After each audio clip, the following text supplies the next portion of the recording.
Oy, Leia! Isuot mo to, bagay sa iyong mukhang tanga. Sabay abot ng makikintab na costume ni Danica. Tawa ng tawang mga bisita habang inaakyat ng kasambahay ang entablado. Para kang mascot ng barangay. Bulong pa ng isang donya. Pinilit siyang ngumiti, pinilit niyang huwag lumuha. Sa gitna ng hiyawan at panlalait, huminga siya ng malalim. At nagsimulang umawit. Biglang natahimik ang buong bulwagan. Isa-isang napatayo ang mga VIP. May isa pang yumuko sa gitnang lamesa. Tumigil sa pagtawa si Danica. Dahil sa pagkakataong iyon, hindi na nila siya kayang tawaging katulong. Kung bago ka pa lang sa channel neto, ibang kwento ni Ate Jane, istorya mo, ikwento ko. Huwag kalimutang pindutin ang notification bell at subscribe po. Leia, bilisan mo. Baka maiwan ka ng bus. Sigaw ni Aling Marta habang nagmamadaling iniabot ang supot ng nilutong tinapa. Mabigat ang hakbang ni Leia habang bitbit ang lumang backpack at isang maletang kinupas na ng panahon. Tumigil siya sandali sa harap ng maliit nilang kubo at minasdan ng paligid. Ang palayan sa likod ng bahay, ang gininto ang sikat ng araw sa umaga at ang sirang duyan kung saan dati doon siya kinakantahan ng kanyang ina. Ma, bantayan mo ako sa Maynila ha? Bulong niya sa hangin habang pinipigil ang luha. Ang maliit na baryo ng San Isidro ay payapa, pero kapos. Matapos bawian ng buhay ang kanilang ina sa sakit na hindi naagapan, sila ang tumayong ina at ama ng kanyang batang kapatid na si Carlo, sa edad na 17. Hindi pa siya dapat bumibitbit ng ganitong responsibilidad, pero ang buhay ay hindi pumipili ng handa o hindi. Sumakay siya sa bus patungong Maynila na may isang pangarap, makahanap ng trabaho, makapag-ipon, at mabigyan ng magandang kinabukasan ng kapatid. Pagdating sa terminal ng Maynila, sinalubong siya ng alinsangan at ingay. Ilang oras pa lang siyang sa syudad pero para bang dinurog na siya ng polusyon at pagod. Ngunit hindi siya sumuko. Bitbit ang address sa isang gusgusing papel. Nagtungo siya sa bahay ng mga De Silva, isang pamilyang kilalang mayamang angkan sa Quezon City. Pagbukas ng gate, bumungad ang malapalasyong bahay. Puti ang pintura, may fountain sa gitna at may sariling garden na mas malawak pa kaysa sa kanilang buong baryo. Katulong? Singhal ng gwardya habang tinitignan siya mula ulo hanggang paa. Doon ka sa likod dumaan, sa service entrance. Tahimik na tumango si Leia. Sanay na siya sa mga mapanghusgang mata. Sa loob ng bahay, sinalubong siya ng butihing mayordoma na si Manang Cora. Ako nang bahala sa iyo, iha. Makinig ka lang sa utos. Iwas gulo at huwag kang papansin-pansin. Agad siyang tinuro sa kanyang magiging kwarto, isang maliit na silid sa likod ng kusina. Kasya lang ang isang single bed, isang lumang cabinet, at isang electric fan na mas malakas pang ugong kaysa sa hangin. Kinabukasan, nagsimula na si Leia sa kanyang mga tungkulin, maglinis ng buong bahay, maglaba, magsaing, at mag-alaga ng mga alagang pusa ni Senyora Margarita. Tahimik lang siya, palaging nakayoko, at bihirang magsalita, hindi dahil mahiyain siya, kundi dahil alam niyang hindi siya welcome. Lalong tumindi ang hamon nang makilala niya si Danica, ang unika iha ng mga De Silva. Oh wow! Ani Danica habang nakataas ang kilay at hawak ang kanyang cellphone. Ikaw bang bagong katulong? Mukha pa lang, parang may amoy na. Natawang mga kaibigan nito. Ang suot mo, parang galing sa ukay-ukay ng ukay-ukay. Dagdag pa ng isa.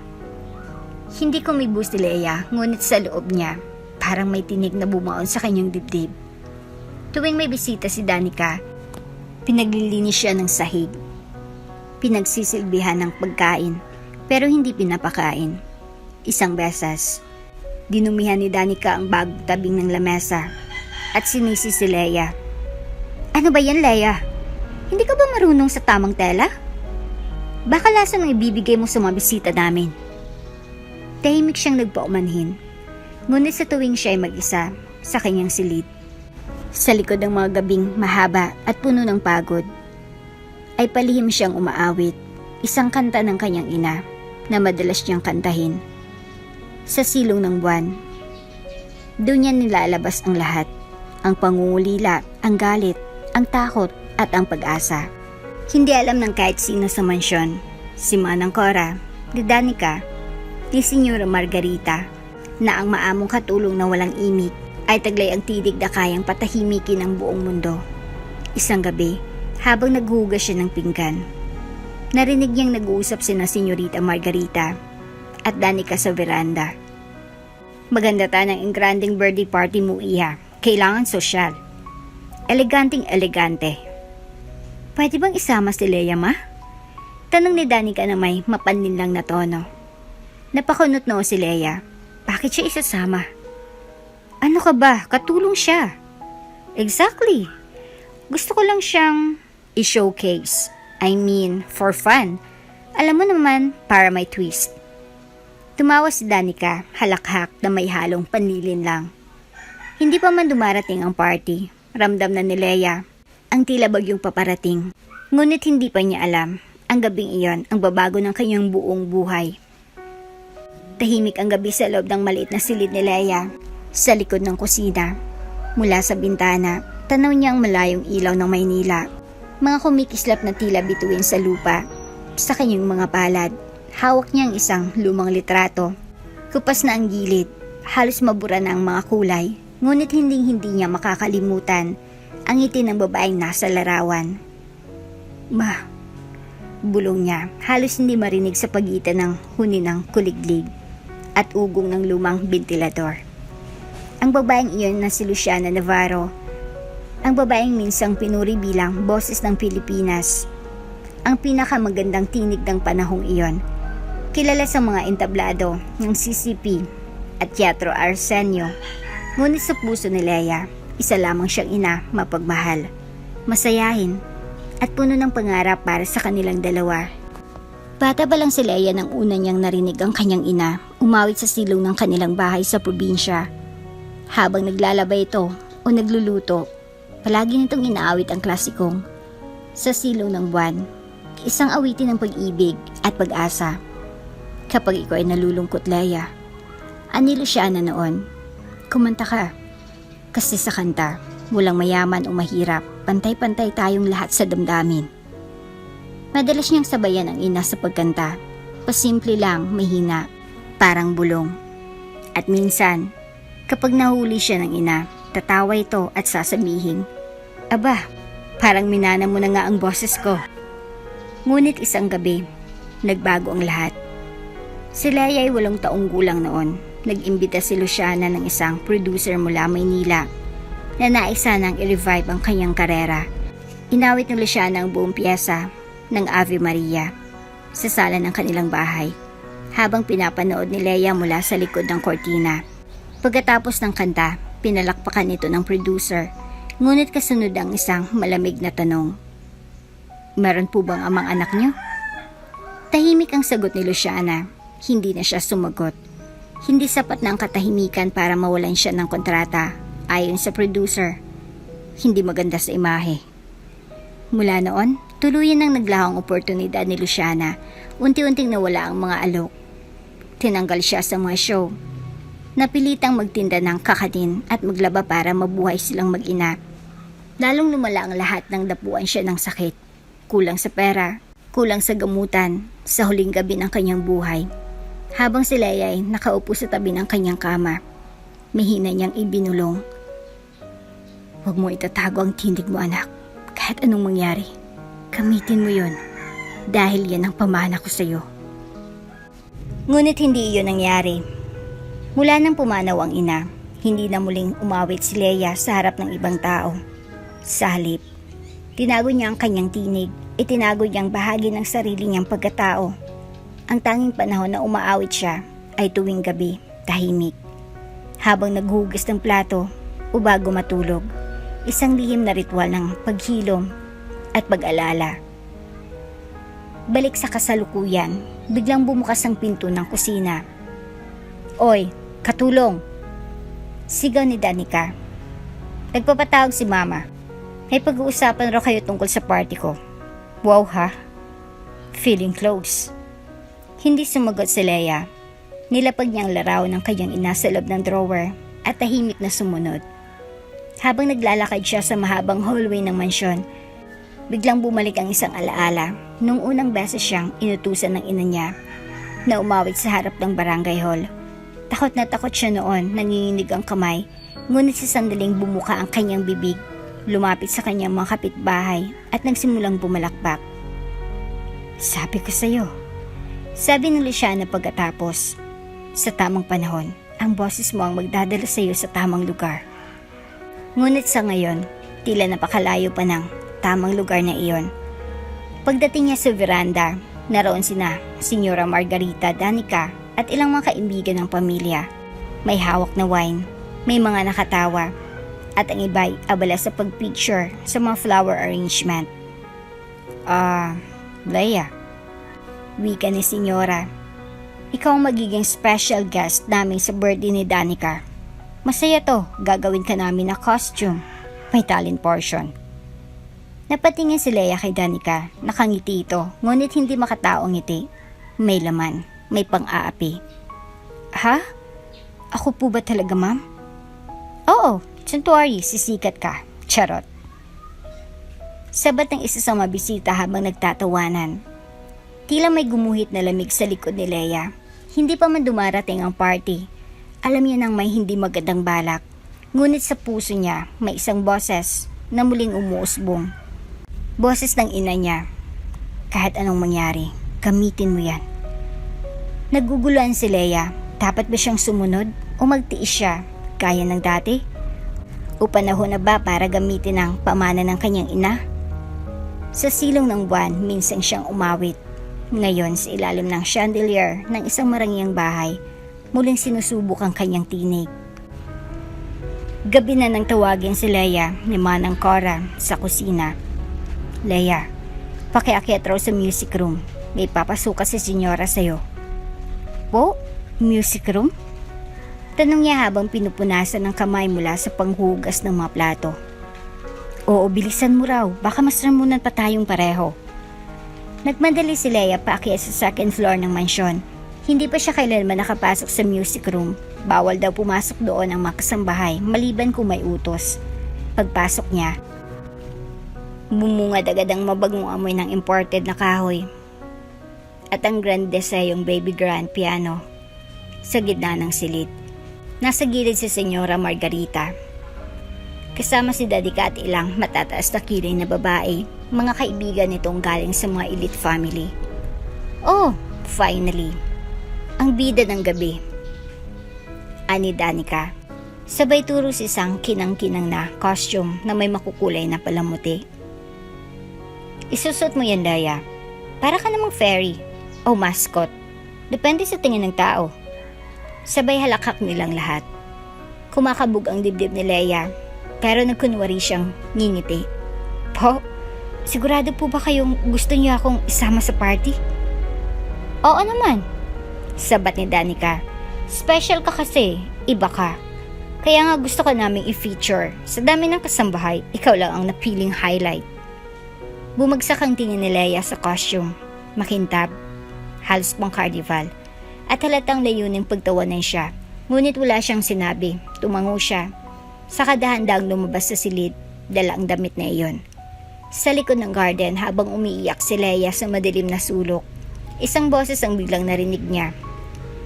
Alam mo bang gusto ka nilang pagtawanan? Mihinang ngunit madinang sabi. Napalingon si Leia, si Miguel. Ang panganay na anak ni De Silva, may edad na 25, tahimik at halos hindi siya kinakausap noon. Kakaibang presensya nito, laging nakaayos, laging may malalim na iniisip. Po? Tanong ni Leia agad na pinunasan ng luha. Narinig ko si Danica, sinadya nilang piliin ka para isama, hindi para purihin. Gusto ko lang nilang gawing clown sa party. Hindi na nakasagot si Leia, kumakabog ang dibdib niya, totoo palang hinala niya. Bakit mo sinasabi sa akin to?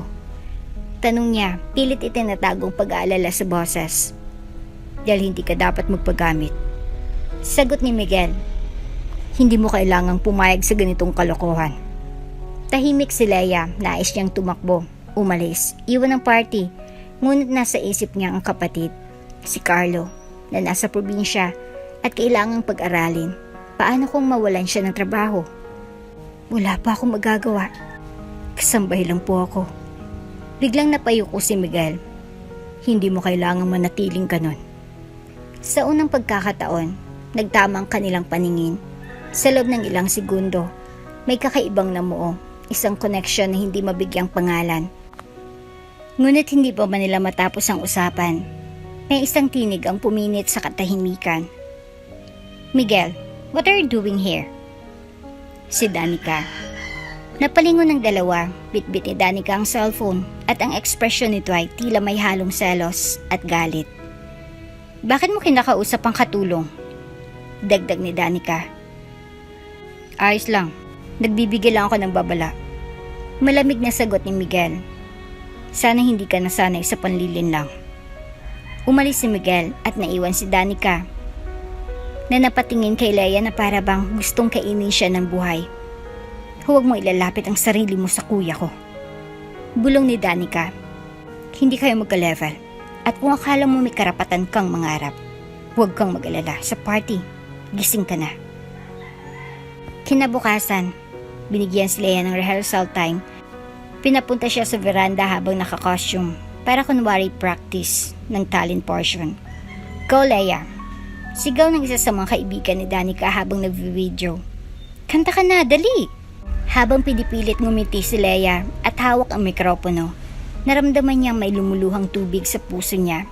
Nanginginig ang kamay. Muntik nang hindi makakanta. Ngunit bago pa siya makapagsimula, may narinig siyang tawa mula sa gilid.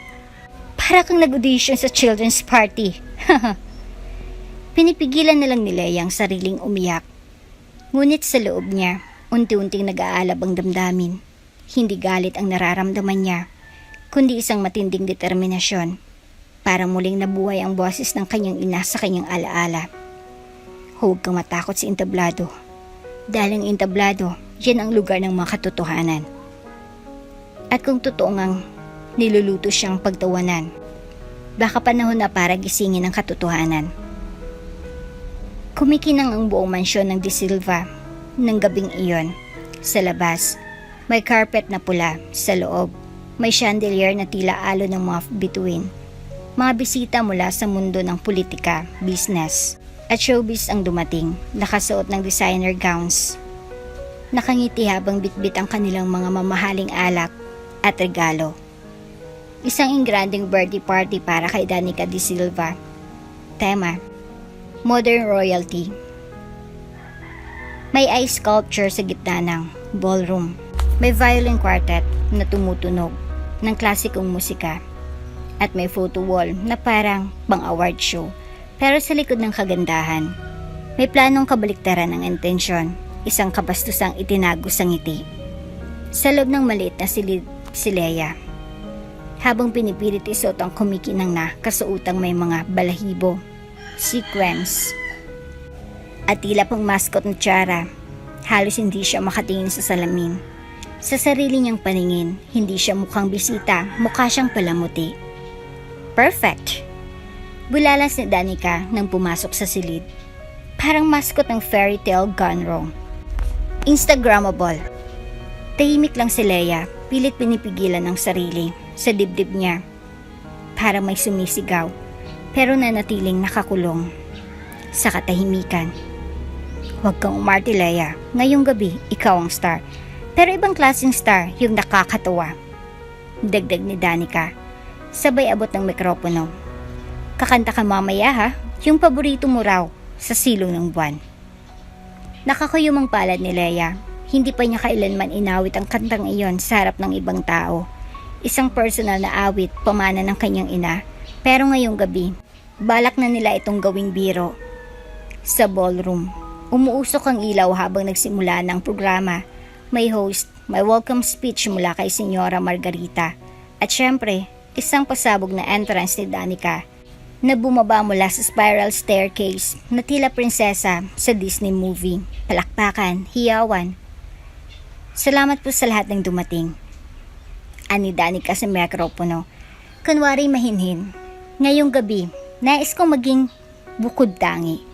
Kaya may hinanda akong espesyal na segment para sa isang espesyal na tao sa bahay namin. Nagkatinginan ng mga bisita. May halong excitement, may halong intriga. Let's welcome ang aming singing superstar, ang pinakamatagal naming kasambahay, Leia. Nagulat ang iba, ang ilan nagtawanan, ang iba ay napakunot noo. Mula sa likod ng kortina, lumabas si Leia, kabado, nanginginig ang tuhod, habang pinagtitinginan ng daan-daang mata. Wow! Bulong ng isang donya, may mascot palang event na to. Ano to? Talent show sa barangay? Sabat ng isa, sabay tawa. Pinilit ngumiti ni Leia, lumingon siya sa gilid ng stage, kung saan nandun si Danica hawak ang phone, handang mag-video habang pinapahiya siya. Cone na Leia. Utos ng MC. Ready ng background music. Nanginginig ang kamay ni Leia habang hawak ang mikropono. Tila lumiliit ang buong mundo. Ang ballroom na kanina ay punong-puno ng liwanag, ngayon naging parang kulungan. Ang ilaw ay tila spotlight ng kahiyan. Mula sa dulo ng kwarto, pinapanood siya ng Miguel. Tahimik, galit ang mga mata, ngunit hindi siya makagalaw. Dahil alam niyang kapag kumontra siya, magmumukha rin siyang kalaban ng sariling pamilya. Bulang hiya sila. Mahina niyang bulong sa sarili. Samantala, si Leia ay nakatayo sa gitna ng entablado na hindi makatingin sa audience. Ang kanyang puso ay parang tambol, malakas, mabilis, at punong-puno ng pangamba. Sa isang gilid ng ballroom, may lalaking nakaitim na tuksido. Ang tila napapansin ng hindi pangkaraniwang kabang. Bumabalot sa eksenang ito, isang executive producer mula sa isang record label. Hindi pa niya alam kung anong mangyayari, pero may pakiramdam siyang kakaibang gabi. Biglang sumigaw si Danica. Leia, smile naman dyan. Came ka na, girl? Nagtawanan ng mga bisita, yung iba, kinukuhanan na ng video. At sa pagkakataong iyon, halos sumabog ng damdamin ni Leia. Nangingilid ang luha, ngunit pinilit niyang huwag bumigay. Hindi pa rin siya kumakanta. Nagkagulo ang audience. Kakanta ba yan o hindi? Tanong ng isang lalaki sa likod. Baka may matay sa kaba, first time kasi makaapak sa mamahaling carpet. Ani ng isa. Leia, kumanta ka na. Ibigay mo ng talento mo. Sigaw ni Danica na may halong pangungutya.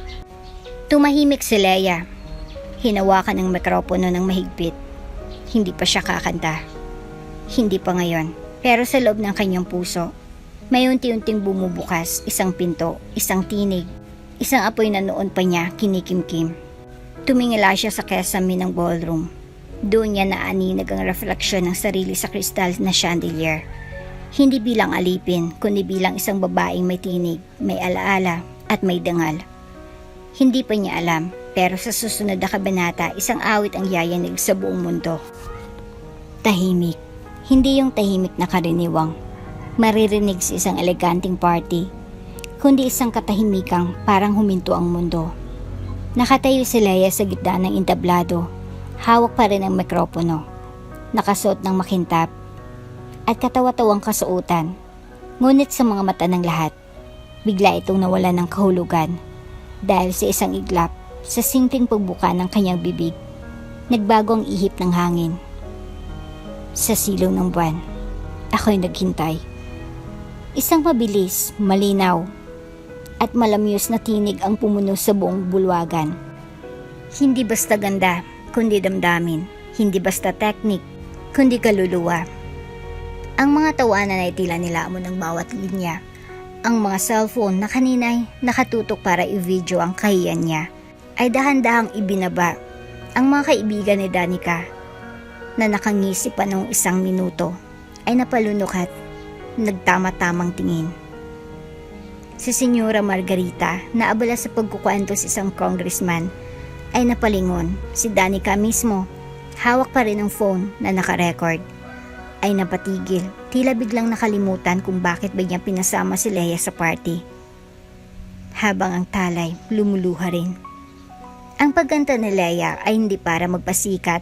Ito'y tila pagdurugo ng puso. Isang awit na naglalaman ng pagkabata, ng kawalan, ng pagnanasa sa yakap ng yumaong ina. Ang bawat salitang binibigkas niya ay parang kasabay ng bawat bintig ng puso ng nakikinig. Nasa ikalawang taludtod pa lamang siya, ngunit ang ibang bisita ay napaluha na. Ang Madonna sa unahan, kilala sa pagiging kritiko ng entertainment, ay tahimik na nagpapigil ng emosyon. Sa isang lamesa malapit sa gitna, nakaupo si Don Emilio Zarate, isa sa mga pinakakilalang producer at patron ng classical music sa bansa. Hindi niya alam kung sino si Lea, pero sa sandaling iyon, parang nakarinig siya ng multo mula sa nakaraan. Malamang hindi. Bulong niya sa sarili, pero imposible. Sa ilalim ng liwanag, ako'y umaasang ikaw ay babalik. Si Miguel, sa kabilang banda, ay tila natulala. Noon lamang niya nakita si Lea ng ganon, hindi bilang katulong, kundi bilang isang diwata na bumaba sa entablado. Wala sa itsurang ganda, kundi sa ekspresyon sa bawat pagpikit ni Lea habang umaawit. Para bang nililipad siya sa ibang mundo. Naalala niyang sinabi ni Lea ilang gabi nang nakalipas na may kanta siyang iniingatan. Ngayon, naintindihan niya kung bakit. Si Lea ay hindi basta marunong kumanta, siya ay isinilang para umawit. Sa huling bahagi ng kanta na palunok si Danica, hawak pa rin niya ang cellphone, pero hindi niya na maigalaw ang kamay. Para siyang napahiya. Para siyang itinulak sa harap ng entablado upang pagtawanan. Hindi. Bulong niya, hindi siya dapat ganun kagaling. Pero ang katotohanan ay sumisigaw na. Ang mga bisita ay nagsimulang pumalakpak, isa-isa, walang utos, walang hudyat. Tumayo ang isang executive, sumunod ang isa pa. Sa loob ng ilang segundo, buong ballroom ay nagtaas ng katawan. Standing ovation. Si Lea, pawis na pawis, nanginginig, at may luha sa gilid ng mata, ay nakatingin sa crowd na ngayon ay hindi na nanunuya, kundi humahanga. Bravo! Napakagaling. Sino siya? Anghel ang tinig. Si Don Emilio ay hindi napigilang tumayo. Sa pagitan ng mga palakpak, marahang sumigaw. Luciana! Napatingin siya kay Lea, ang mga mata ay halos lumuluha. Hindi. Anak siya ni Luciana. Hindi pa rin nagsasalita si Lea. Tumango lamang siya, isang maliit ngunit matatag na ngiti ang lumitaw sa kanyang labi. Para bang sa unang pagkakataon ay tinanggap niya na kung sino siya. Hindi niya na kailangang itago ang kanyang tinig. Matapos ang huling nota ng kanta, dahan-dahang ibinaba ni Lea ang mikropono. Tumigil siya sa gitna ng entablado. Tila hindi alam kung paano tatanggapin ang nangyayari. Tahimik pa rin ang silid. Ngunit hindi na ito ang uri ng katahimikan na puno ng paghamak. Ito ay katahimikan ng pagkabigani. Parang bawat kaluluwa sa bulwagan ay ninakawan ng hininga. At sa dulo ng katahimikan, isang palakpak. Isa, dalawa. Hanggang sa marinig ang malalakas na pagpalakpak ng buong crowd. Tumayong isang babae mula sa unahang lamesa. Isang kilalang TV host. Sinundan siya ng isang kilalang kompositor. At pagkatapos, isang international soprano. Isa-isa silang tumindig. Parang mga domino na gumagalang sa isang hindi nila kilalang reyna. Hanggang sa halos lahat ng VIP sa silid ay nakatayo.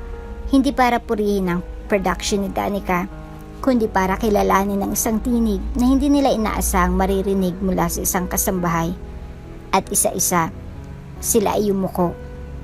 Hindi sila pumalakpak lang, yumuko sila bilang pagbibigay galang.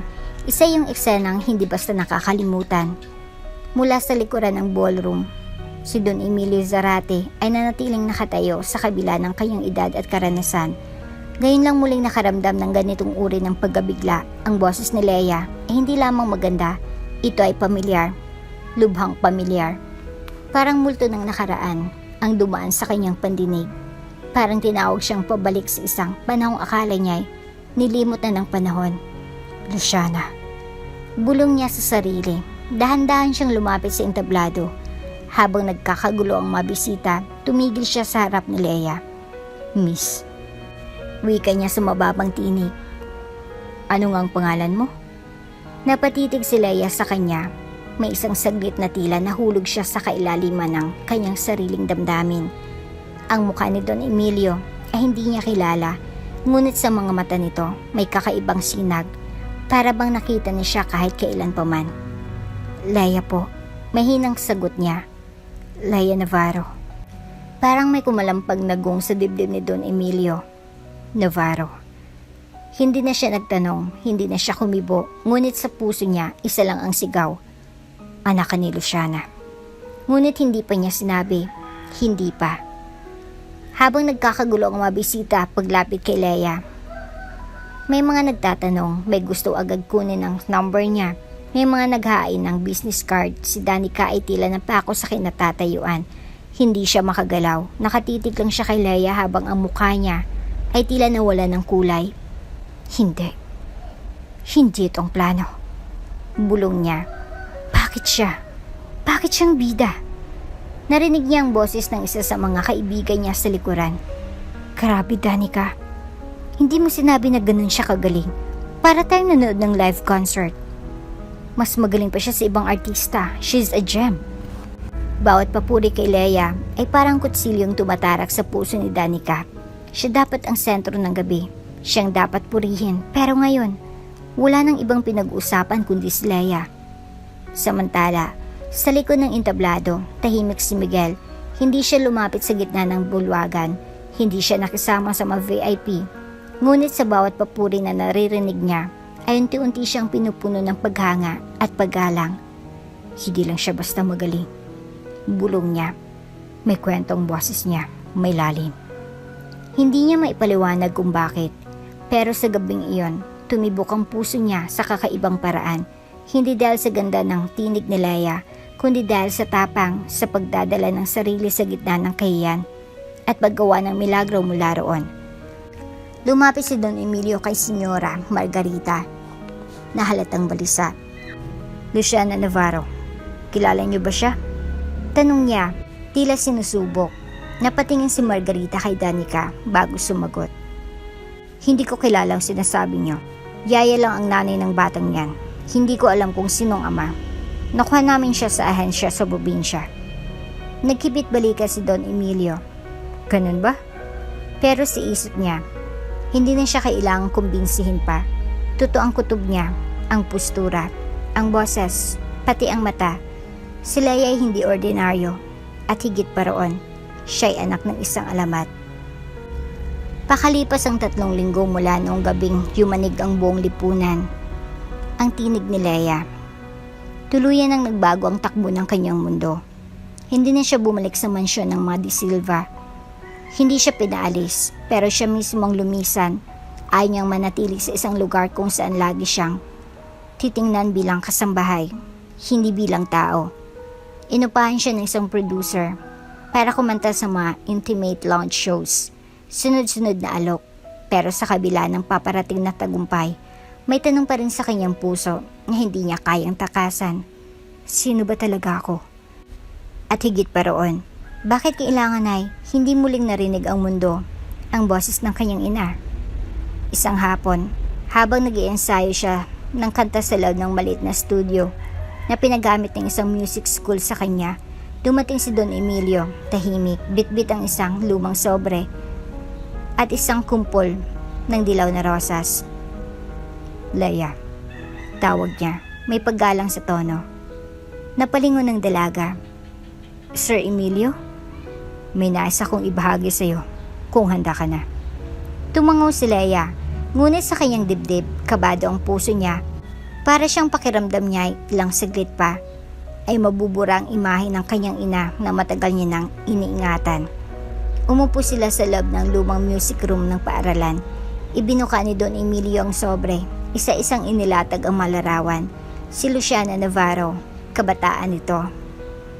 Nasa entablado, pinapalakpakan. May hawak na tropeyo sa isang larawan. Katabi niyang isang lalaking mukhang familiar, ngunit hindi niya agad matukoy kung sino. Alam mo ba? Panimula ni Don Emilio. Ang ina may sinasabing ang susunod na Maria Callas ng Asia, ngunit isang araw, bigla siyang nawala. Tila inilibing ng buhay ang kanyang pangalan. Alam ko pong nasira ang career niya. Pero hindi ko alam kung bakit.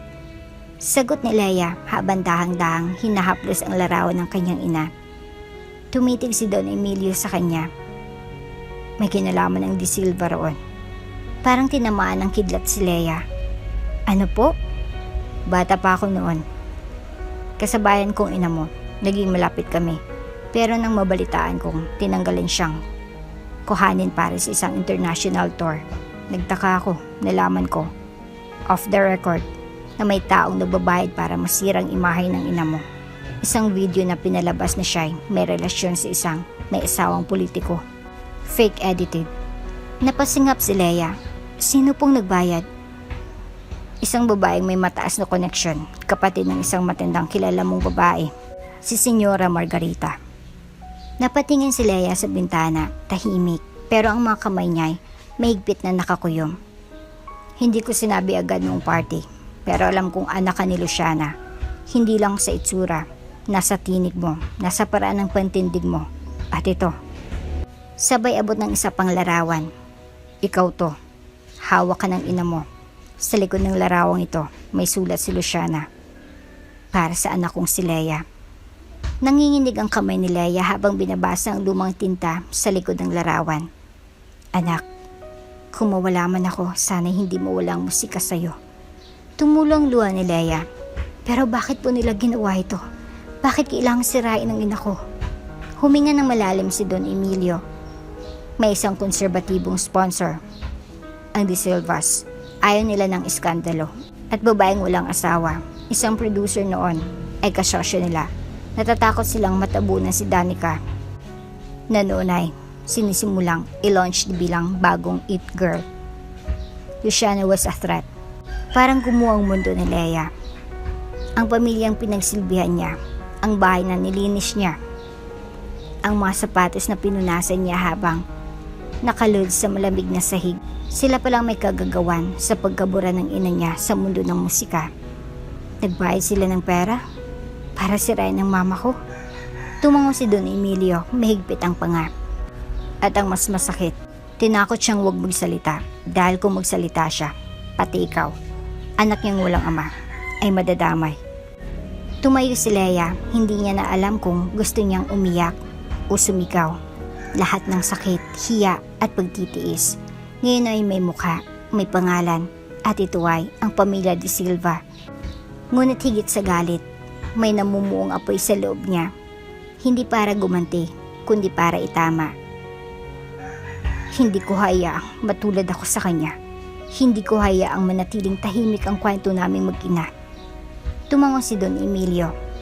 At narito ako para tumulong, hindi bilang producer, hindi bilang tagahanga, kundi bilang saksi sa isang boses na hindi kailanman dapat patahimikin. Habang lumulubog ang araw sa bintana ng music room, tumayo si Leia sa harap ng lumang piano. Pinatugtog niya ang sasilog ng buwan. Pero ngayon, hindi na ito awit ng pagluha, isa na itong awit ng paglaya. At habang pinapanood siya ni Don Emilio sa kanyang mata, hindi si Leia ang nakikita niya kundi si Luciana, buhay, muli sa anyo ng kanyang anak. Isang maulan na hapon, ang malalakas na patak ng ulan ay tila palakpak ng langit. Hudyat ng pagbubunyag ng matagal nang inilihim.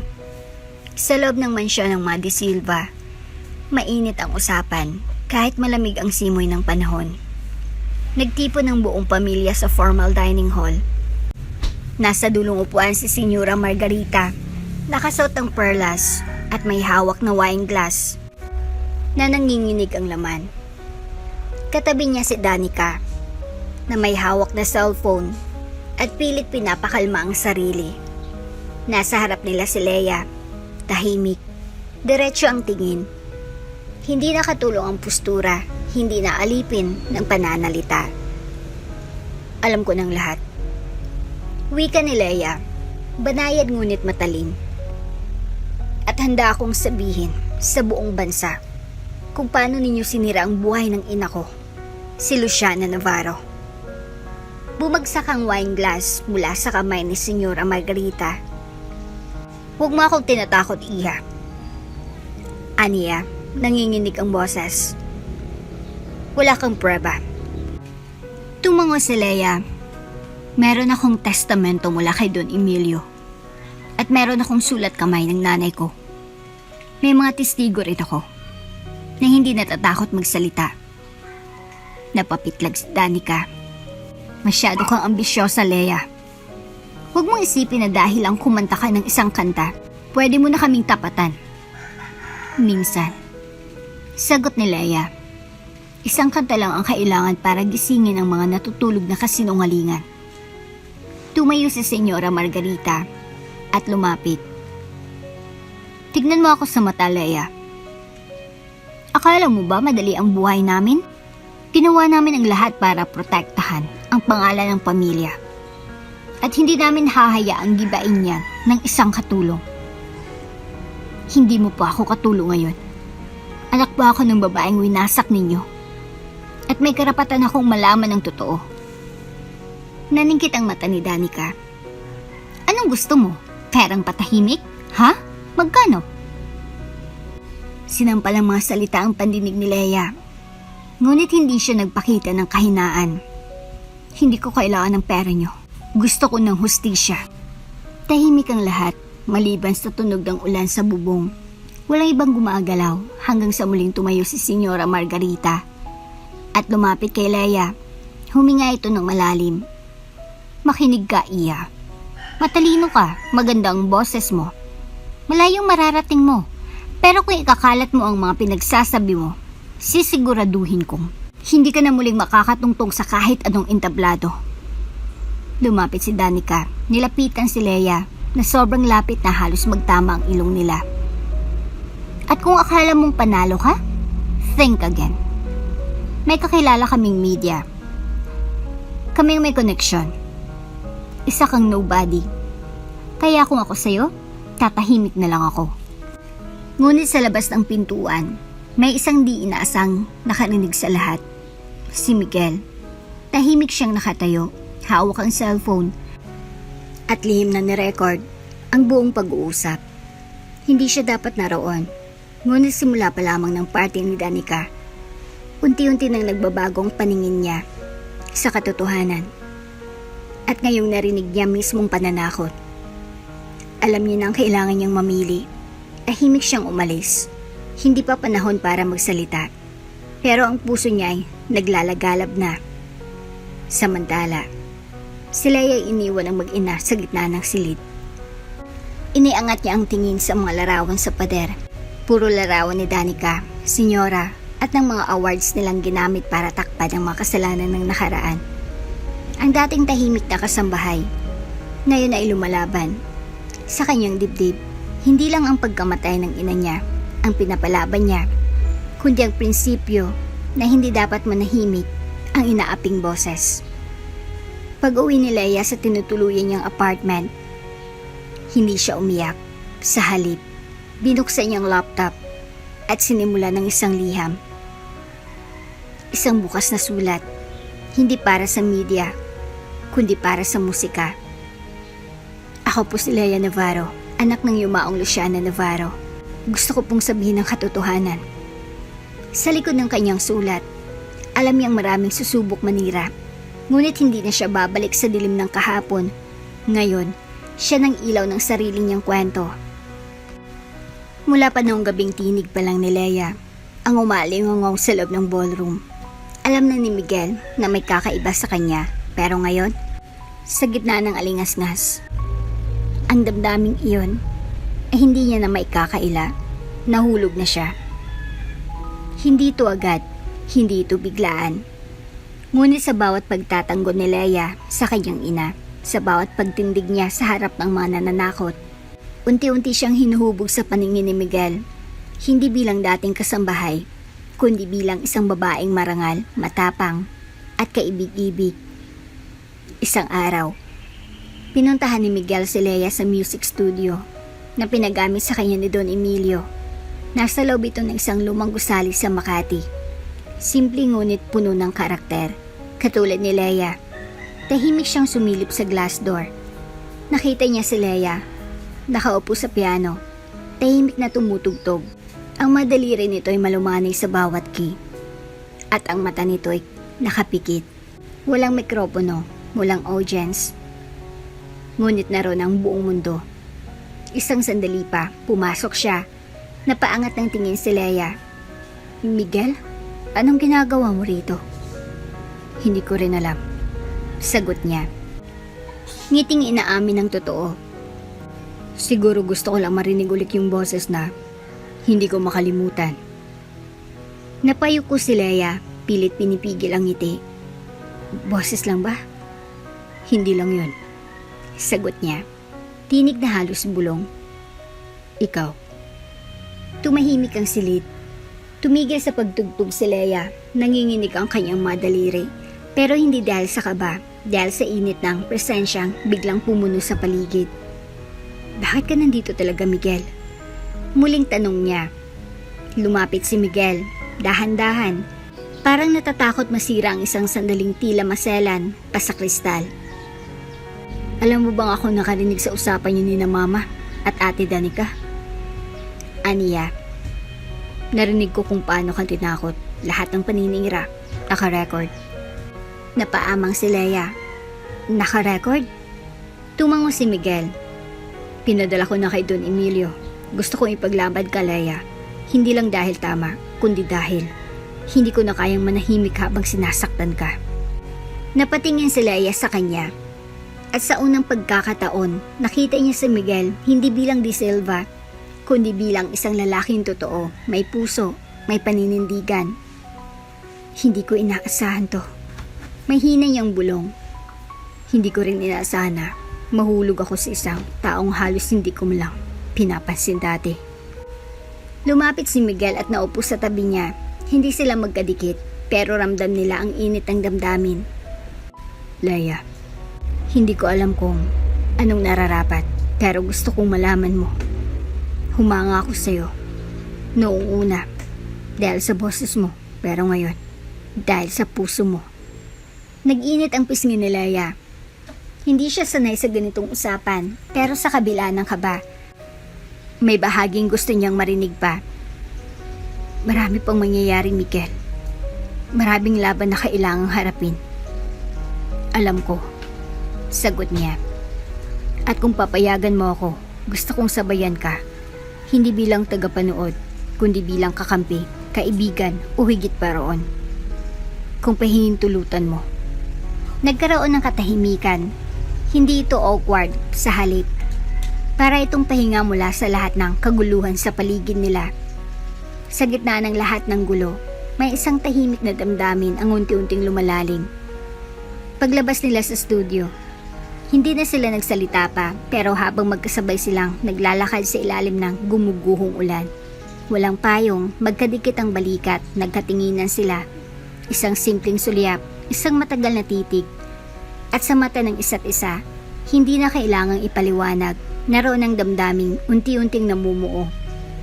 Pag-ibig na nagsimula hindi sa ganda ng hitsura, kundi sa tapang ng puso. Mawawala rin niyang si Leia, gaya ng nanay niyang si Luciana. Malamig na bulong ni Senyora Margarita. Habang nakatitig sa isang litratong may basag na frame sa loob ng kanyang silid. Nasa tabi niya si Danica, hawak ang cellphone. Nag-i-scroll sa mga social media post tungkol kay Leia. Puro papuri, puro paghanga. At sa bawat notification, para bang may tinig na humahapdi sa pride nilang mag-ina. Ma, hindi pwedeng masira ang pangalan natin. Ginawa na natin lahat noon para mapanatiling nasa atin ang spotlight. Hindi pwedeng maagaw yun ng isang dating katulong. Nag-umpisa na siyang mag-ingay. Kung hindi natin siya pipigilan ngayon, tuluyan niya nang ibubunyag ang lahat. Wika ni Margarita. Ngayon ay puno ng galit ang mukha. Alam mo kung anong kailangan gawin, Danica. Gusto mo bang paalisin siya? Takutin uli? Hindi. Gusto ko siyang patahimikin. Tuluyan. Ngunit hindi nila alam, nasa likod lang ng pinto si Miguel. Tahimik, ngunit ang kamay ay nakakuyom. Ang pandinig, parang may dumadagundong, gaya ng ina niya. Gusto nilang patahimikin si Leia? Bigla yung binuksan ng pinto, nagulat ang mag-ina. Miguel? Kanina ka pa ba dyan? Matagal na. Malamig niyang tugon. Miguel, anak, huwag kang makikialam dito. Pamilya natin ang pinoprotektahan ko. Pamilya? Bulalas ni Miguel. O ang pride mo? Tumayo siya. Ang dating tahimik, ngayon ay parang bulkan na sumabog. Alam kong kayo ang dahilan kung bakit nasira ang buhay nila Leia. Narinig ko ang lahat. Alam ko ang totoo. Nagtamang tingin nila ni Danica. Anong balak mo? Pumanig sa kanya? Sabat ni Danica, may halong panginginig. Hindi lang ako papanig sa kanya, ipagtatanggol ko siya. Dahil sa lahat ng taong nakilala ko, siya lang ang may tapang magsabi ng totoo, kahit takutin niyo pa siya. Hindi mo na kami pamilya kung ganyan ang ituturing mo sa amin. Mariing sabi ni Margarita, kung pagiging De Silva ang kailangan, para manahimik sa kasalanan, mas pipiliin kong itakwil ang apelyadong to. Napasingap si Danica. Ano? Simula ngayon, hindi na ako parte ng mundong to. Hindi na ako parte ng kasinungalingan nyo.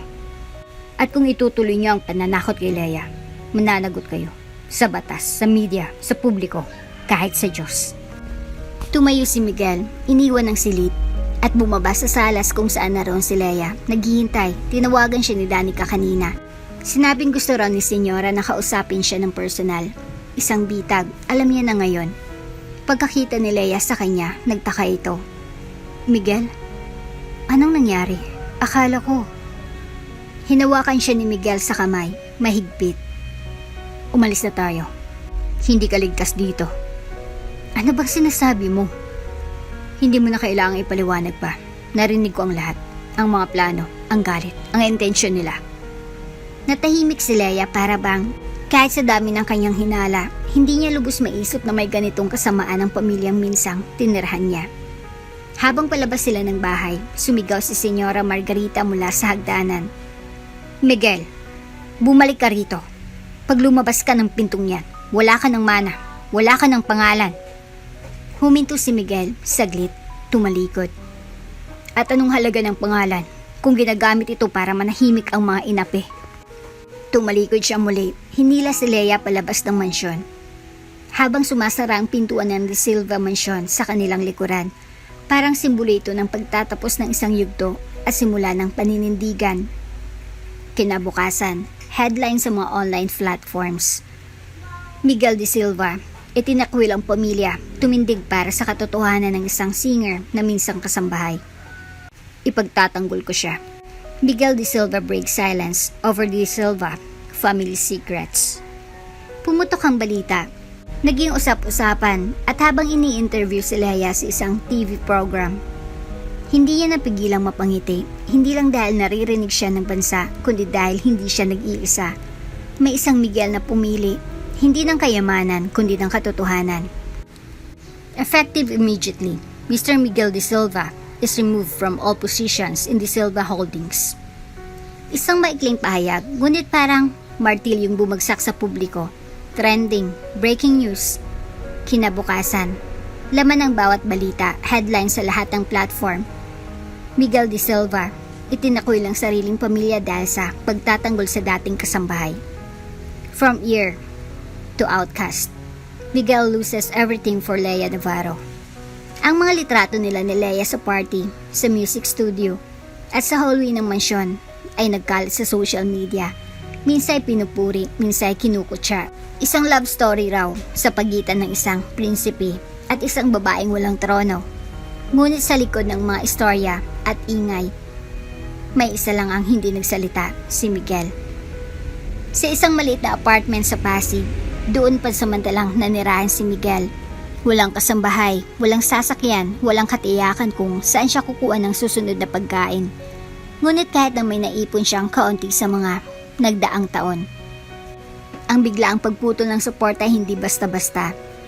At ang pinakamasakit, ni minsan, hindi siya tinawagan ng ina niya, hindi rin nagpakita si Danica.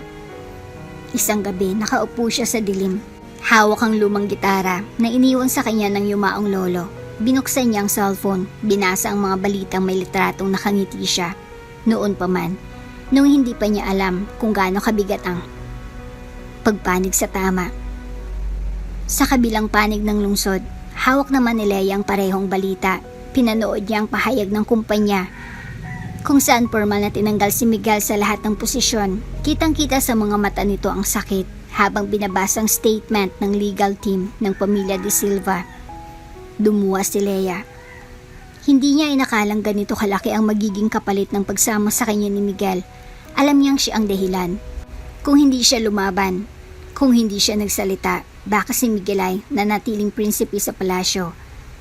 Kinabukasan, hindi mapakali si Leia. Dinala niya ang sarili sa maliit na coffee shop malapit sa music studio. Ang lugar kung saan unang naging totoo ang mundo niya. Doon niya nakita si Miguel, nakaupo sa isang sulok, payat, maputla at parang ibang tao.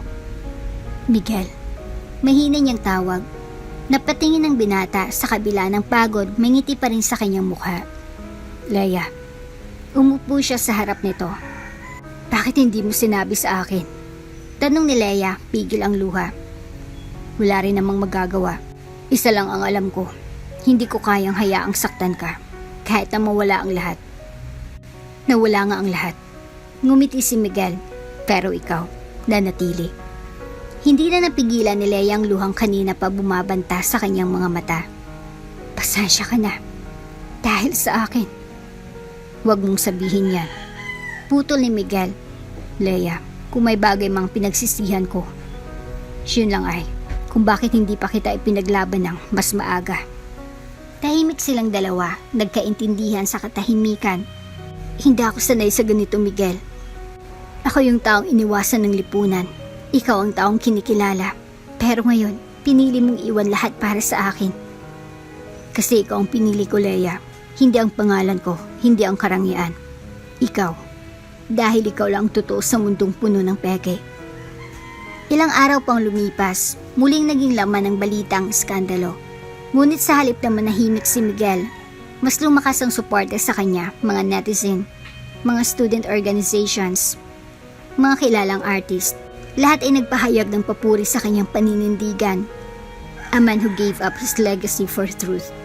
Hindi lang ito kwento ng pag-ibig, ito ay kwento ng hustisya.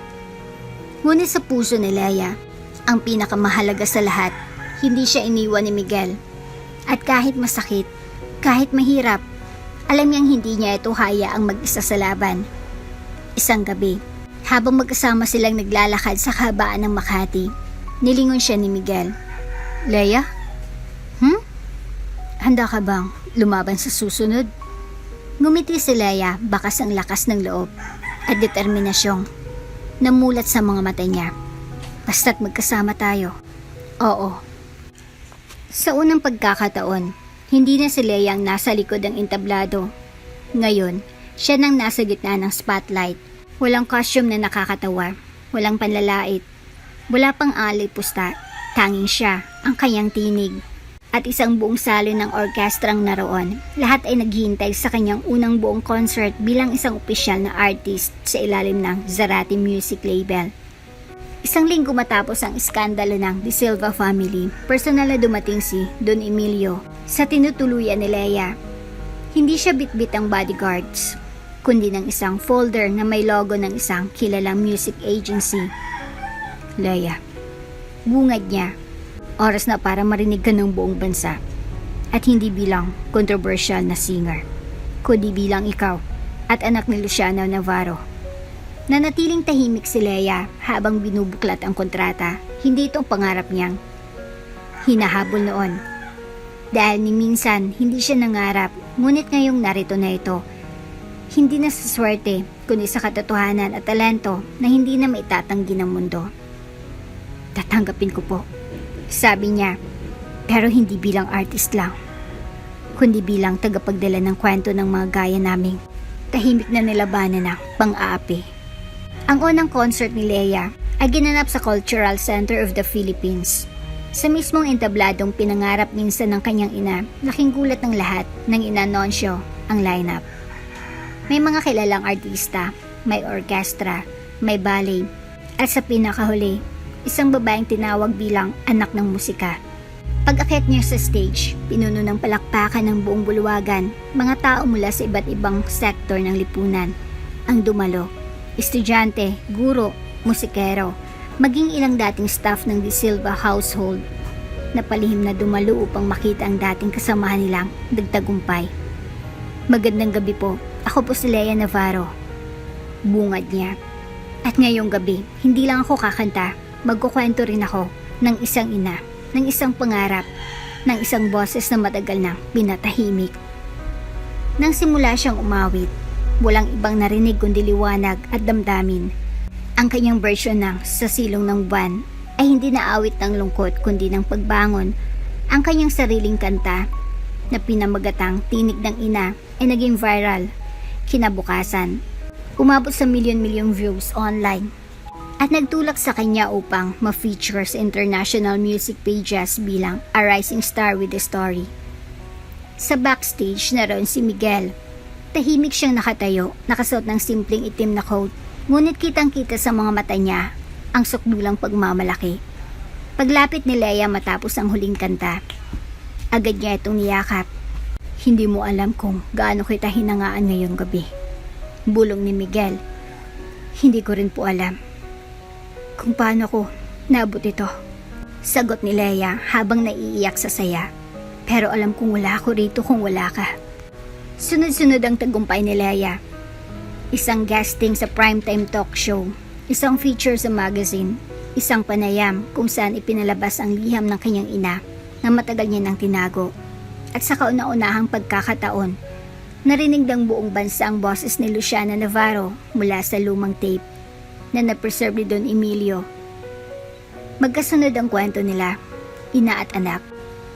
Ngunit kung ang isa'y pinatahimik, ang isa'y umalingaw-ngaw. Sa gitna ng tagumpay, pinuntahan siya ng isang grupo ng kabataan sa isang public event. Ate Lea, wika ng isa, gusto nun po namin kumanta, pero mahirap lang kami. Pwede po ba kaming matuto? Naluha si Lea. Doon niya napagtanto ng tagumpay niya, hindi lang para sa kanya. Ilang linggo lang lumipas, isang balitang pumutok.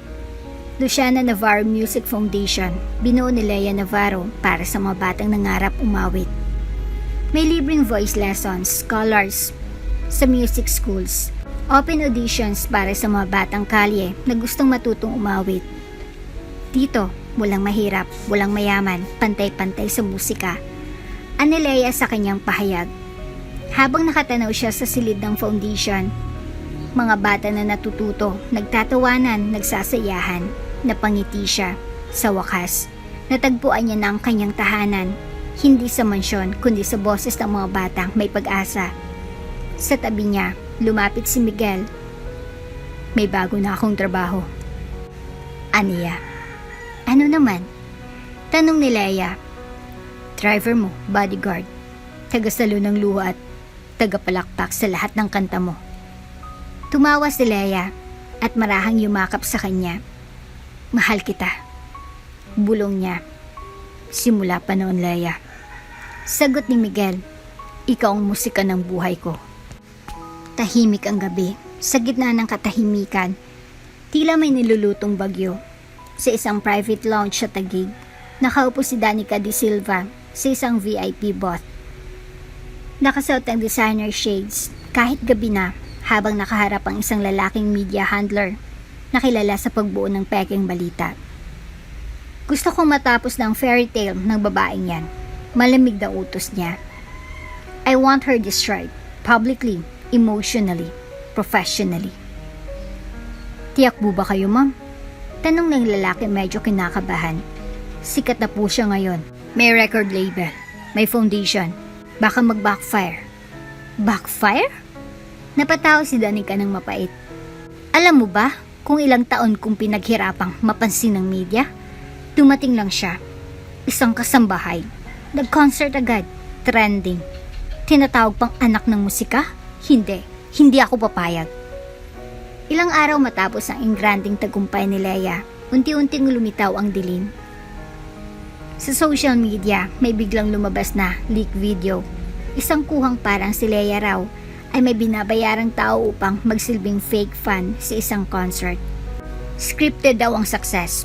Sabi ng mga caption, may mga blind item din na lumabas sa mga tabloid. Isang bagong sumisikat na singer, anak daw ng controversial na babae sa iskandalo noon, may itinatagong madilim na nakaraan?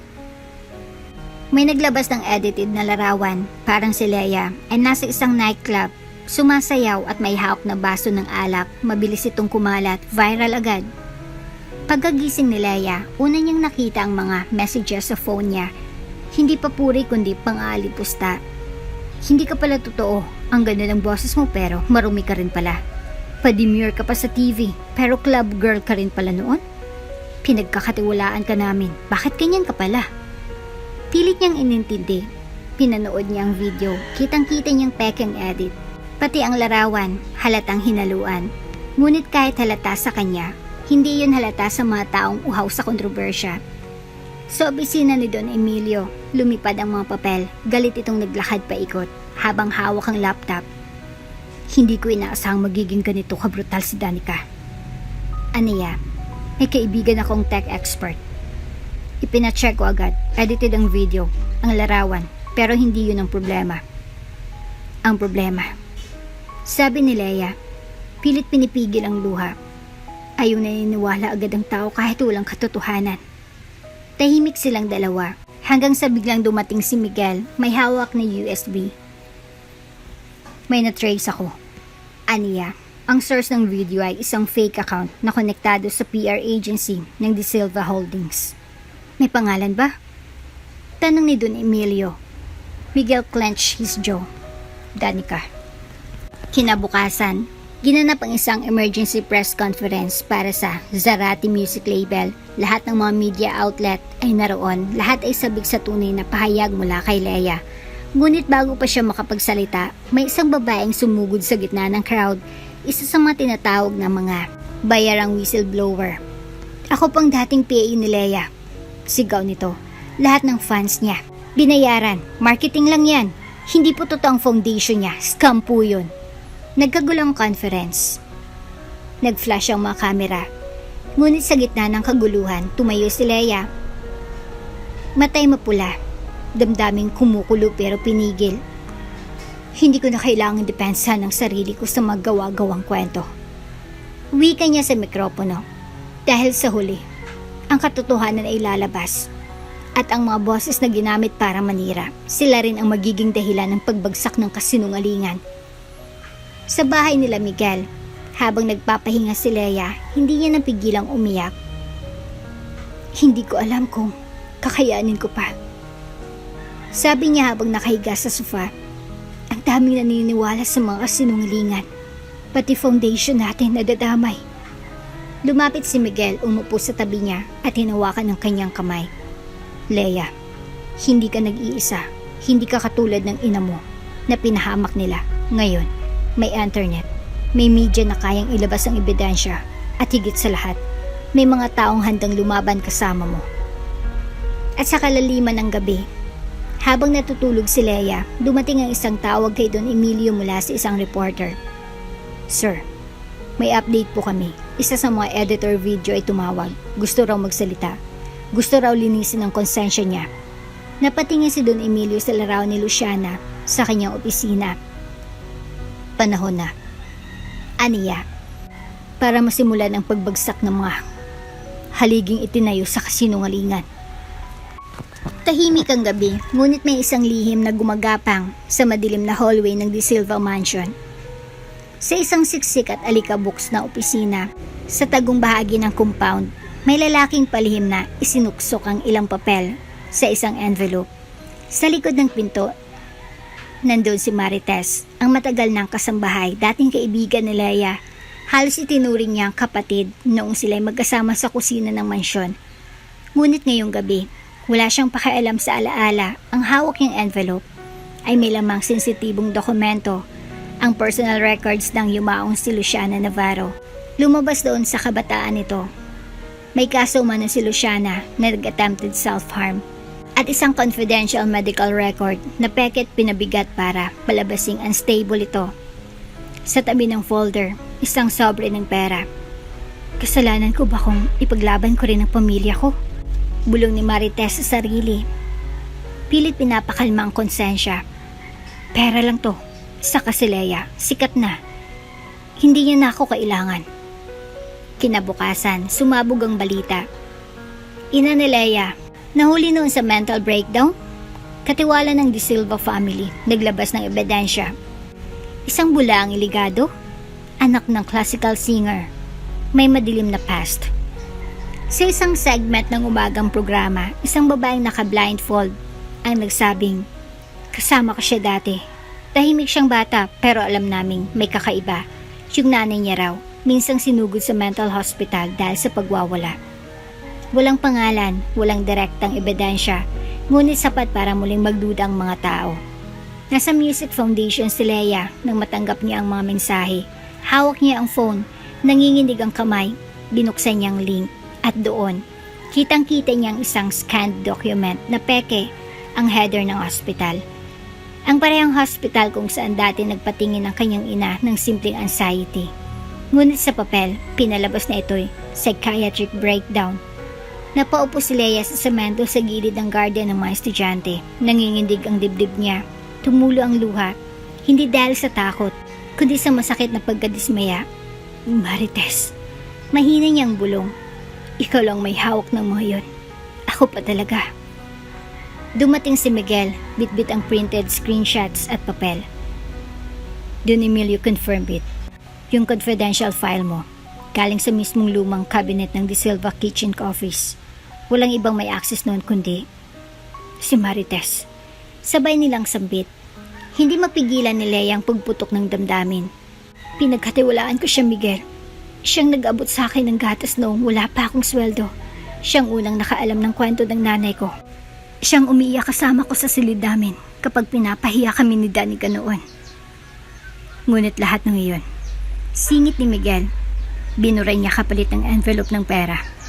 Samantala, sa isang maliit na studio, sa QC, kinakausap ni Danica si Marites. Nice work! Ani Danica habang binibilang ang natirang pera.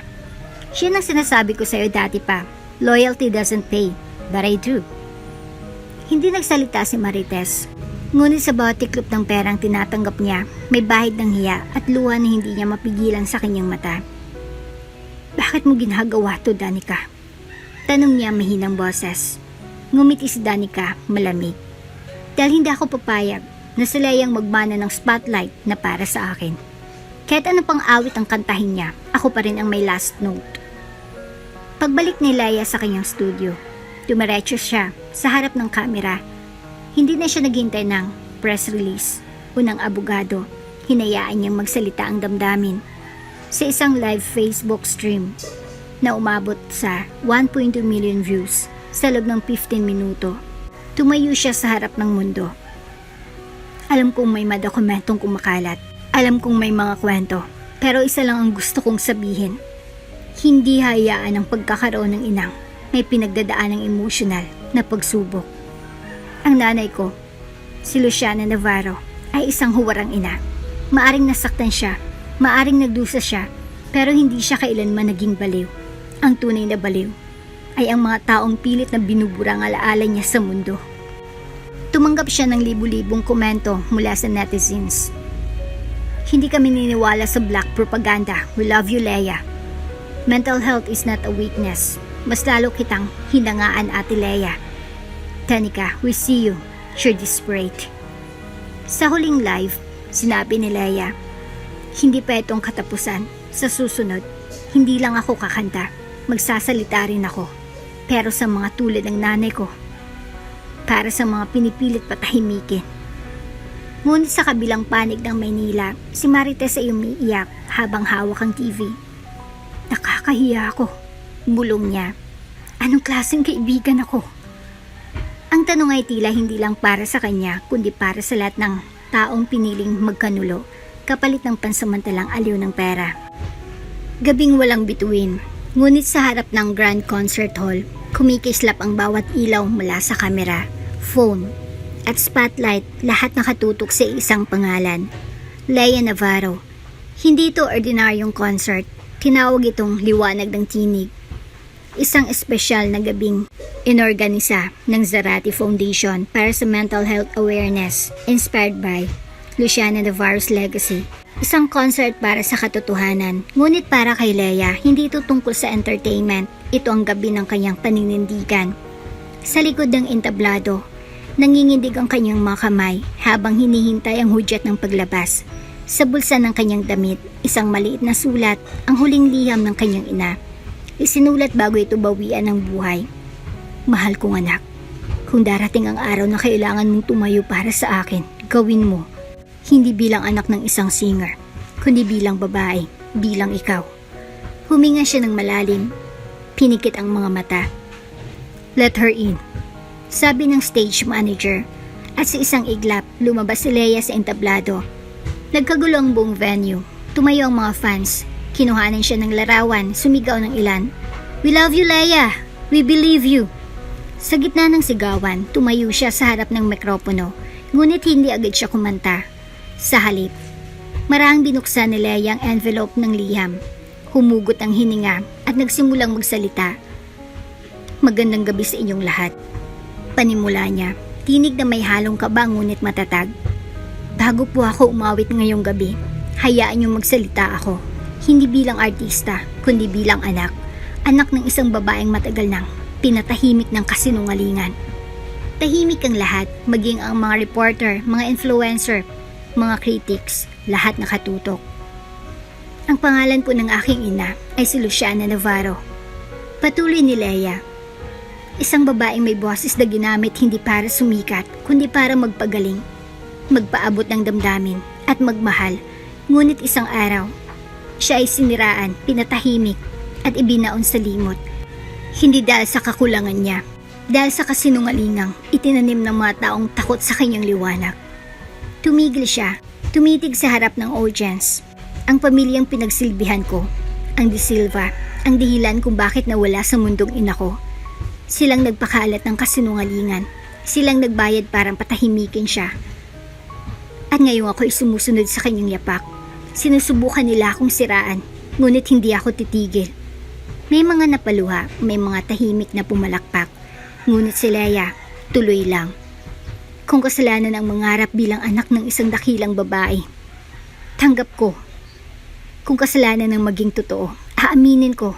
Ngunit hindi ko haya ang mangyari sa akin ang nangyari sa nanay ko ngayong gabi ng katotohanan. At ito ang kanta ng aming kwento. Tumunog ang piano. Tumugtog ang orkestra. At sa unang nota ng awitin niyang, tinig ng ina, parang huminto ang oras. Lahat ng puso ay binuksan, lahat ng mata ay nakatitig. Ang bawat salita ay parang patak ng ulan sa tuyot na lupa. Dumidikit, bumabaon, at bumabalot ng damdamin.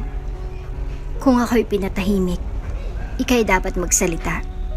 Kung ako'y kinalimutan, ang alaalay isulat sa kanta. Hindi lang ito kanta. Ito ay pag-iyak ng mga anak sa kanilang mga inang hindi ipinaglaban. Ito ay pag-amin sa kahinaan at pagbawi ng dangal. Ito ay pagkanta ng isang babae na dati walang tinig. Pagtapos ng kanta, walang gumalaw, ilang segundo ng katahimikan, hanggang sa may isang batang babae na tumayo mula sa likod ng auditorium, palakpak sa taas ng ulo. Sinundan ng isa, hanggang sa buong concert hall ay nagbigay ng standing ovation. Umiiyak, tumatawa, pumapalakpak. Nagyukyukan, yumayakap, sumasambit ng iisang pangalan. Leia! Leia! Leia! Hanggang pinapanood siya ni Miguel mula sa gilid ng entablado. Napapikit siya sa sobrang pagmamalaki. Yan ang babae na pinili kong ipaglaban. Aniya sa sarili. Si Don Emilio naman, nakatayo rin sa audience, pinupunasan ng mata. Luciana, nasan ka man? Makikita mo na ngayon ang anak mo ay hindi lang umaawit. Siya nang bumubuo ng kasaysayan ninyo. Sa backstage, habang pinapalakpakan pa rin siya ng audience, humarap si Leia sa kamera ng media. Tapos ng katahimikan, wika niya. At kung may isa mang boses na natutunan kong gamitin, ito ang boses na lahat ng babaeng matagal nang inabuso ng kapangyarihan. Ito ang boses ng mga nawalan na ngayon ay lumalaban. 5 taon ang lumipas. Sa gitna ng isang malawak at makulay na concert hall sa Quezon City, nakadisplay ang isang ginto't kristal na plaque. Nakaukit dito, Luciana Navarro Music Foundation, Boses ng Pag-asa, Musika ng Katotohanan. Sa ilalim ng engraving, naroon ang larawan ni Luciana Navarro. Elegante, matay parang nakangiti. Sa tabi ng larawan niya, isa pang larawan, ang anak niyang si Leia. Nakasuot ng puting bestida, nakatayo sa entablado, nakangiti habang tinatanggap ang titulo mula sa National Arts Council bilang Reyna ng Entablado. Mula sa pagiging katulong na itinulak sa kahiyan, si Leia ngayon ay kinikilala sa buong mundo. May kanta siyang nanalo sa International Award. May foundation siyang nakapagpaaral ng higit 100 batang musikero. At higit sa lahat, may puso siyang nanatiling mapagkumbaba, totoo at buo. Sa likod ng entablado, habang pinupunasan ng makeup artist ang kanyang pawis, dumating si Miguel, suot ang simpleng barong, bitbit ang isang bukay ng puting leryo. Para sa reyna ng gabi.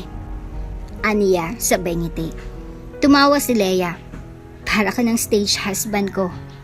Bakit para lang? Sagot ni Miguel, kunwari tampo. Halos ako na nga ang taga-timpla ng kape mo sa rehearsals. Salamat. Bulong ni Leia. Hindi lang sa bulaklak, kundi sa lahat ng araw na pinili mo akong ipaglaban. Tumingin si Miguel sa kanya ng seryoso. At araw-araw pa rin kitang pipiliin kahit anong entablado.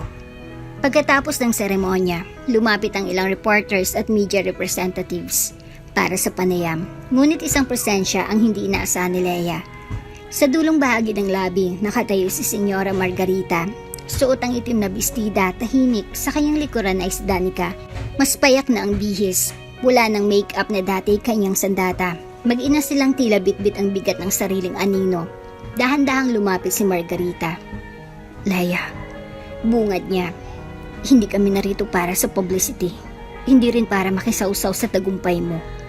Tumango si Danica. Nandito kami dahil gusto naming humingi ng tawad. Nanahimik si Leia, tumitig sa mga mata ng dalawang babaeng minsang naging pinakamatinding dahilan ng kanyang sakit. Ngunit ngayon, ang mga mata ng mga ito ay hindi na mayabang. Hindi mapanlait kundi puno ng pagsisisi. Alam kong hindi sapat ang sorry. Wika ni Senyora Margarita. Nanginginig ang boses. Pero kung hindi namin ilalabas sa puso namin, mananatili kaming bihag ng sarili naming kasalanan. Hindi mo kailangang patawarin kami. Gusto lang naming malaman mo na hindi na kita guguluhin. Hindi na kita tatangkaing saktan. Si Danica naman, humakbang paabante, halos di makatingin sa mata ni Leia. Hindi ko akalaing aabot sa ganito ang galit ko. At sa bawat tagumpay mo, hindi ko nakita yung yabang, kundi ang lakas na wala ako. Saglit na katahimikan, hanggang sa huminga ng malalim si Leia at marahang umiti. Hindi ako Diyos para humusga, pero ako ay anak ng isang babaeng minahal ako kahit wala akong maibigay na kapalit. At kung may natutunan man ako sa kanya, yun ay ito, mas mahalagang pagpapatawad kaysa paghihiganti. Sabay abot ni Leia ng kamay niya. Pinapatawad ko kayo. Lumuha si Margarita at Danica at sa unang pagkakataon, yakap ang pinalit sa dating pang-iinsulto. Ilang linggong matapos ang event, isang bagong balitang lumabas. Miguel De Silva. Muling itinalaga bilang Executive Director ng De Silva Holdings. Sa isang press release, sinabi ng board na, sa kabila ng mga nakaraang isyo, pinili naming ibalik si Miguel. Hindi dahil siya ay De Silva, kundi dahil siya ang pinakamalinis na pangalan sa pamilyang ito. At sa unang araw ng pagbabalik niya sa kumpanya, pinuntahan niya si Leia sa Music Foundation. Huwag kang mag-alala. Sabi niya, hindi ako babalik sa kanila para sumama sa kanila. Babalik ako para gawing mas makataong sistema. Para may magbukas ng pinto sa mga tulad mo. Sa huling bahagi ng gabi, habang pinagmamasdan ni Leia ang mga batang nagpa-practice ng sayaw, at kantang sila mismong sumulat, tinawag siya ng isang batang babae. Ate Leia, pwede po ba kayong kumanta uli ng kanta ng nanay niyo? Gumiti siya, tumango. Lumapit siya sa gitna, naupo sa piano, at nagsimulang tumugtog ng sa silong ng buwan. Ngunit sa pagkakataong ito, hindi siya nag-iisa, isa-isang sumabay ang mga bata. May nagsa-violin, may nag-drums, may umawit kasama niya, Sa sandaling iyon, muli na namang nabuhay ang diwa ni Luciano Navarro. Hindi lang sa boses ng anak niya, kundi sa boses ng mga musikerong dati walang tinig. Minsang katulong, ngayon inspirasyon, minsang pinahiya, ngayon pinapalakpakan, minsang anak ng katahimikan, ngayon ina ng musika. Ito si Lea Navarro, at ito ang kanyang pamana ng isang ina. At dito na nga po nagtatapos ang ating kwento. Hanggang sa muli. Kung bago ka pa lang sa channel neto, ibang kwento ni Ate Jane, istorya mo, ikwento ko. Huwag kalimutang pindutin ang notification bell at subscribe button.